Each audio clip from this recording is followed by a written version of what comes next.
Assalamualaikum warahmatullahi wabarakatuh. Bapak Ibu yang dirahmati Allah, alhamdulillah kita masih berada di bulan Ramadan, bulan yang dikatakan sebagai syahrun azimun mubarakun, bulan yang Allah wajibkan kita berpuasa di dalamnya. Ketika kita ingin masuk pada puasanya orang khusus, maka ada syarat-syarat kesempurnaan yang dituntut oleh Allah kepada kita. Salah satunya, yakni syarat yang ketiga adalah yaitu kafu sam'i anil isgha'i ila kulli makruhin, yakni menjaga pendengaran daripada mendengar tiap-tiap yang dibenci oleh Allah, yang makruh, yang tidak disukai oleh Allah Subhanahu wa taala. Li anna kullama harramallahu qaulahu harramal isgha'a ilaih.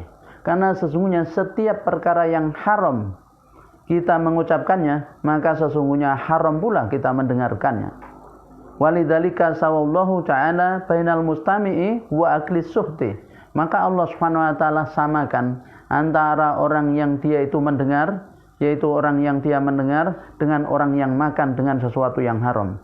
Ketika Allah berfirman, a'udzu billahi minasyaitonir rajim, sama'una lil kadhibi akaluna lisuhti. Jadi orang-orang yang suka mendengar perkataan dusta dan orang-orang yang suka makan yang haram.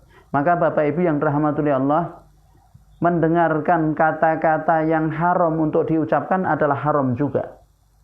Jadi maka kita harus menjaga pendengaran kita. Jangan sampai mendengarkan hal-hal yang diharamkan oleh Allah, karena kalau kita mendengarkan hal-hal yang diharamkan untuk kita katakan, itu dikatakan oleh seseorang lalu kita dengarkan, maka sungguhnya kita sama dengan melakukan keharaman.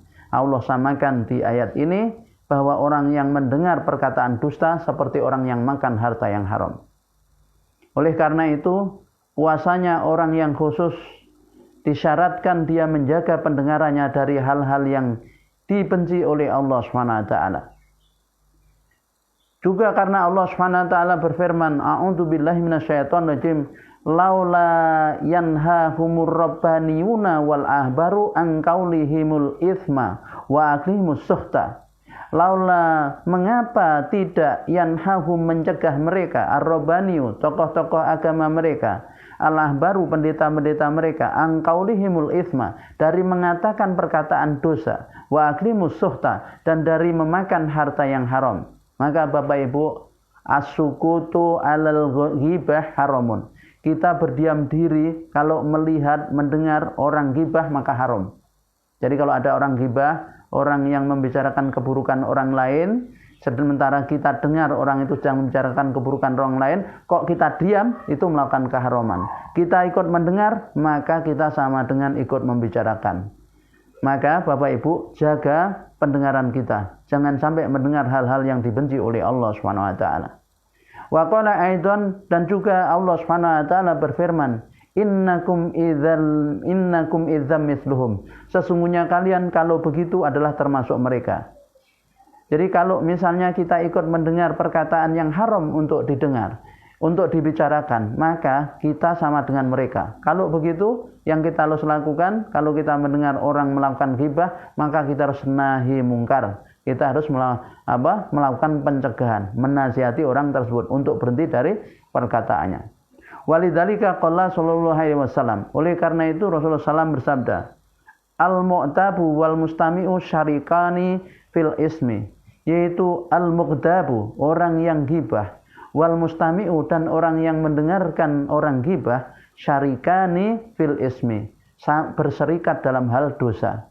Oleh karena itu Bapak Ibu yang rahmatullahi Allah, sesungguhnya ghibah adalah perbuatan yang haram, membuat pahala amal kita menjadi habis kita berikan kepada orang yang dighibahi. Ya, begitu juga mendengarkan orang ghibah adalah sama dengan orang yang ghibah. Maka jagalah, ya, yaitu pendengaran kita dari hal-hal yang diharamkan oleh Allah, dan semoga kita diberi oleh Allah kemampuan, kemudahan untuk itu. Wassalamualaikum warahmatullahi wabarakatuh.